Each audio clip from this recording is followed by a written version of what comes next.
किल्ले पाहावेसे वाटत होते, धनुष्यबाण, भाला, तलवार हाती घेऊन चिलखत चढवून लढाया करावेसे वाटत होते. मातीच्या कुशीतून स्वराज्य घडवणारी आई आज तुमच्याशी बोलते. मी केवळ एका राजाची आई नव्हे, मी एका विचारांची जननी आहे. मी तलवारीला धार देणारी नाही, मी माणसाच्या मनाला धार देणारी आई आहे. मी माझ्या लेकराला झुलवताना अंगाई गीत गात नव्हते, मी माझ्या लेकराला स्वराज्याची स्वप्न ऐकवत होते. शिवबा तू राजा होशील असे मी नाही म्हणाले, शिवबा तू जनतेचा राजा होशील असे मी त्याच्या रक्तात रुजवले. शिवबा लहानपणापासूनच युद्धकलेत पारंगत झाले होते. आम्ही त्यांना शिकवले कोणत्याही जाती धर्माचा द्वेष करायचा नाही आणि कुठल्याही जाती धर्माचा आहारही जायचं नाही.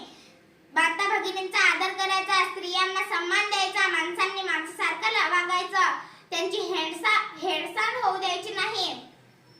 स्वराज्य म्हणजे इथे आपले राज्य, इथे कोणी उच्च नाही, इथे कोणी नीच नाही, इथे अत्याचार चालत नाही. माझ्या डोळ्यात अश्रू होते पण मनात भीती नव्हती, कारण मला माहित होते की जो मुलगा आईच्या शब्दांवर वाटतो तो कधी गुलामी स्वीकारत नाही. अफजल खानाच्या भेटेप्रसंगी तुम्ही कमी आलात तर भीती बाळगू नका. मी तुमच्या पाठीमागे बाळशंभू छत्रपती बनवून स्वराज्याची निर्मिती करेन. मी शिवबाला सांगितले